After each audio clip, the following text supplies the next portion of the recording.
நம்ம லைஃப்பில் சில நாட்கள் பாஸ் பட்டன் அழுத்துற மாதிரி அப்படியே ஸ்டக் ஆகி நின்றுடும். உடம்புக்கு சரியில்லாமல் இருந்தாவே ரொட்டீன் எல்லாமே பிரேக் ஆகிடும். கிச்சன் வேலை பிளானிங் எல்லாமே மிக்ஸ் ஆகி மைண்ட் ஃபுல்லாக ஒரே கிளட்டராக ரொம்பிடும். அந்த மாதிரியான டேஸில் தான் நான் ஒரு விஷயத்தை நோட்டீஸ் பண்ணேன். சிக் டேஸில் இருந்த உடனே ரொட்டீனை ரீஸ்டார்ட் பண்ண முடியாது, பட் பிளானிங்கை ஸ்டார்ட் பண்ண முடியும். அதனால தான் நான் ஃபுல் ரொட்டீன் பிளான் எதுவுமே ஃபாலோ பண்ணாமல் ஃபஸ்ட்டு நான் பண்ணுற விஷயமா வீக்லி மீல் பிளானை எழுத ஸ்டார்ட் பண்ணிட்டேன். அடுத்த வாரத்துக்கு நான் என்னென்னலாம் சமைக்க போகிறேன் அப்படின்னு கிளியராக என்ன சமையல் அப்படிங்கிறத உங்ககிட்ட காமிச்சிருக்கேன் இந்த வீடியோவில். Welcome to my channel.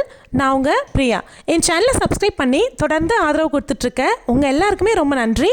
இனிமேல் சப்ஸ்கிரைப் பண்ண போகிறவங்களுக்கும் ரொம்ப ரொம்ப நன்றி. நம்ம தினமும் அதிக டைம் வேஸ்ட் பண்ணுறது எதனால் அப்படின்னு யோசிச்சிங்க அப்படின்னா என்ன சமைக்கணும் அப்படிங்கிறத யோசிக்கிறதுல தான் இருக்குது. கரெக்டு தானே?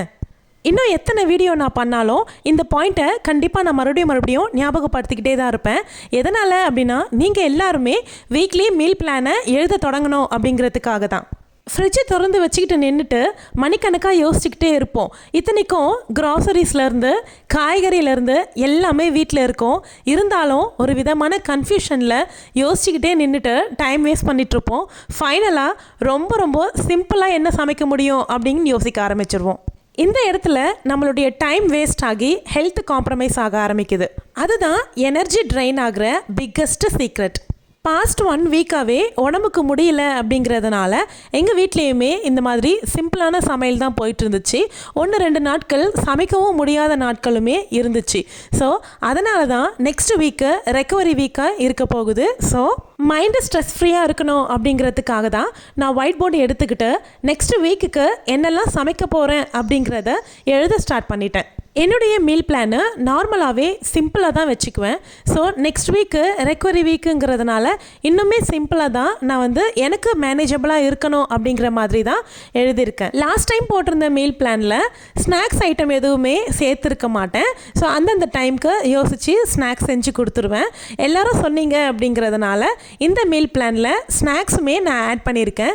நீங்கள் அந்த ஸ்நாக்ஸ் ரெசிபியை யூஸ் பண்ண போகிறீங்க அப்படின்னா நீங்கள் மார்னிங் ஸ்கூலுக்கு கட்டி கொடுக்க போகிறீங்க அப்படின்னாலும் பரவாயில்ல, இல்லை ஈவினிங்க்கு செஞ்சு கொடுக்க போகிறீங்க அப்படின்னாலும் பரவாயில்ல, ஏதாவது ஒரு டைமுக்கு யூஸ் பண்ணிக்கோங்களேன். நானுமே ஒரு ஸ்நாக்ஸ் எழுதி வச்சுக்குவேன். எனக்கு மார்னிங் டைம் இருந்துச்சு அப்படின்னா ஸ்கூலுக்கு அந்த ஸ்நாக்ஸை ரெடி பண்ணி கொடுத்து அனுப்புவேன்.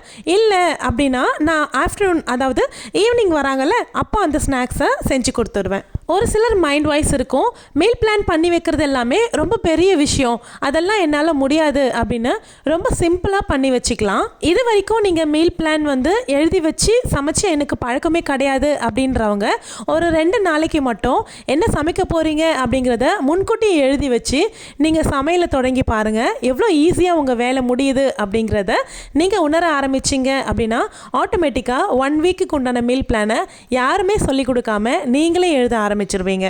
Every week meal plan video போடுங்க அப்படின்னு சொல்லி கேட்குறீங்க. நம்ம சேனலில் கண்டென்ட் பேஸாகவும் வீடியோ போட்டுட்ருக்கேன் அப்படிங்கிறதுனால மீல் பிளான் வாரம் கொண்டு வந்தேன் அப்படின்னா அவ்வளோ நல்லா இருக்காதுல்ல. அதனால் நான் ஒரு வாரம் விட்டு ஒரு வாரம் மீல் பிளான் கொண்டு வரேன். சிம்பிளாக நான் என்ன சொல்கிறேன் அப்படின்னா உங்களால் மேனேஜபிளாக இருக்கக்கூடிய ரெசிபீஸை எழுதுங்க. காம்ப்ளிகேட்டான ரெசிபீஸ் எழுதாதீங்க. ஹோட்டல் ஸ்டைலில் சமைக்கணும் அப்படின்னு மைண்டில் வச்சுக்கிட்டு அந்த மாதிரி ரெசிபீஸ்லாம் எழுதாதீங்க. இன்ஸ்டாகிராம் ட்ரெண்டிங் ரெசிபீஸை நான் ட்ரை பண்ண போகிறேன் அப்படின்னு நினச்சி அதையுமே எழுதிக்காதீங்க. நீங்கள் சிம்பிளாக எழுதுறீங்க அப்படின்னும்போது தான் உங்களால் அதை மேனேஜ் பண்ண முடியும். நீங்கள் எழுதும்போது ஜாலியாக தான் இருக்கும், எல்லாமே எழுதிடலாம் அப்படின்னு எழுதுருவீங்க. ஃபாலோ பண்ணும்போது தான் கஷ்டமாக ஃபீல் ஆகும். அப்போ நீங்கள் நினைப்பீங்க நீங்கள் எழுதுகிற ரெசிபிஸ் காம்ப்ளிகேட்டான ரெசிபி அப்படிங்கிறத நீங்கள் உணர மாட்டீங்க. மீல் பிளான் எனக்கு ஒர்க் ஆகலை அப்படின்னு நினச்சிருவீங்க. எல்லாருக்குமே கஷ்டமாக இருக்கக்கூடியதுன்னு பார்த்தீங்கன்னா அந்த மண்டே மார்னிங் தான். ஏன்னா சண்டே எல்லா ஒர்க்கும் லேட்டாக தான் முடியும். மண்டே மார்னிங் திரும்பவும் ரொட்டீன்குள்ளே வரும்பொழுது டஃப்பாக இருக்க மாதிரி ஃபீல் ஆகும். ஸோ மண்டே ரொம்ப ஈஸியான மெனுவாக பிளான் பண்ணி வச்சுக்கோங்க. இன்னும் சில பேர் சண்டேஸ்னுடைய லெஃப்ட் ஓவர் இருக்குது அப்படின்னா அதை மண்டே யூஸ் பண்ணிக்குவாங்க. ஸோ அதில் தப்பு அப்படின்னு சொல்ல வரல, அதுவுமே ஈஸி தான். என்னோட சின்ன சஜஷன் என்ன அப்படின்னா மீல் பிளான் போட்டுட்டு அதுக்கப்புறமா வெஜிடபிள்ஸ் வாங்காதீங்க. வெஜிடபிள்ஸ் வாங்கிட்டு அதுக்கப்புறமா மீல் பிளான் வந்து போடுங்க. உங்கள் வீட்டில் இருக்கிற தானியங்களையும் இதில் சேர்த்திக்கோங்க. அந்த தானியத்தை யூஸ் பண்ணி என்னென்ன ரெசிபிஸ் செய்ய முடியும் அப்படின்னு பாருங்கள். தானியமும் ஆட் ஆன மாதிரி இருக்கும், அப்புறம் வந்து காய்கறிகளும் நம்ம சேர்த்துக்கிட்ட மாதிரி இருக்கும், ஹெல்த்தியாகவும் இருக்கும். இன்னொரு டிப் என்ன சொல்வேன் அப்படின்னா, மீல் பிளானில் என்னென்னலாம் எழுதிட்டோமோ அதை அப்படியே ஃபாலோ பண்ணியே ஆகணும் அப்படிங்கிறது கிடையாது. ஏதாவது ஒரு நாள் பிரேக் ஆகலாம், ஏதாவது ஒரு லெஃப்ட் ஓவர்ஸ் இருக்கலாம், அந்த டைம் வந்து நம்ம அதை யூஸ் பண்ணிக்கிற மாதிரி இருக்கும். மீல் பிளானில் எழுதியிருக்கிறத ஸ்கிப் பண்ணுற மாதிரி இருக்கலாம். ஸோ அதில் எந்த தப்புமே கிடையாது. இந்த மாதிரி சின்ன சின்ன சேஞ்சஸ் வரதான் செய்யும். அந்த மாதிரி சேஞ்சஸ் வந்து ஒரு 2 or 3 டைம்ஸ் வந்து வீக்லி வரதுங்கிறது தப்பு கிடையாது. ஸோ அதிகமாக சேஞ்சஸ் பண்ணிக்கிட்டே இருக்கீங்க அப்படின்னாலும் அதுவும் கரெக்ட் இல்லை. நம்ம எழுதக்கூடிய மீல் பிளானை ஃபாலோ பண்ண முடியாமல் போகிறதுக்கு மெயின் ரீசன் என்ன அப்படின்னா, ஒரு வேலைக்கு செய்கிற சமையல் வந்து அதிகமாக இருக்குது அப்படின்னும்பொழுது நெக்ஸ்ட் வேலைக்கு அதையே வச்சு யூஸ் பண்ணலாம் அப்படின்னும்பொழுது நெக்ஸ்ட் வேலைக்கு நம்ம என்ன எழுதியிருக்கோமோ அதை ஸ்கிப் பண்ணுற மாதிரி இருக்கும். கரெக்டுங்களா? ஸோ நம்ம வந்து நம்மளுடைய வீட்டுக்கு எவ்வளோ சமைக்கணும் அப்படிங்கிற மெஷர்மெண்ட் நம்மளுக்கு நல்லாவே தெரியும். ஸோ அதனால் மெஷர் பண்ணி சமைக்கிறோன்னும்பொழுது நீங்கள் ஃபுட்டும் வேஸ்ட் ஆகாமல் இருக்கும், உங்களுடைய மீல் பிளானை நீங்கள் ஃபாலோ பண்ண மாதிரி இருக்கும். நீங்கள் வந்து ஒரு டைம் செய்கிற சமையலை 2 டைமுக்கும் யூஸ் பண்ணிக்கலாம். நான் மோஸ்ட்லி காரக்குழம்பு, சாம்பார் இந்த மாதிரி விஷயம் செய்கிறேன் அப்படின்னா அந்த ஒரு முழு நாளையும் அதை வச்சே ஓட்டிடுவேன். என்ன மாதிரி எத்தனை பேர் அப்படின்னு கமெண்ட்டில் சொல்லுங்கள்.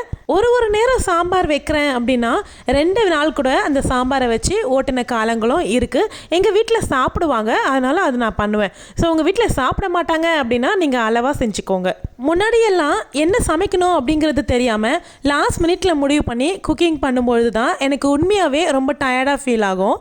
இந்த மாதிரி மீல் பிளான் எப்போ நான் எழுத ஆரம்பித்து அதில் என்ன எழுதியிருக்கணும் அது எல்லாமே நான் சமைச்சு முடித்தேன் அப்படின்னா கூட எனக்கு அந்த டயர்ட் ஃபீலிங் அப்படிங்கிறதே வராது.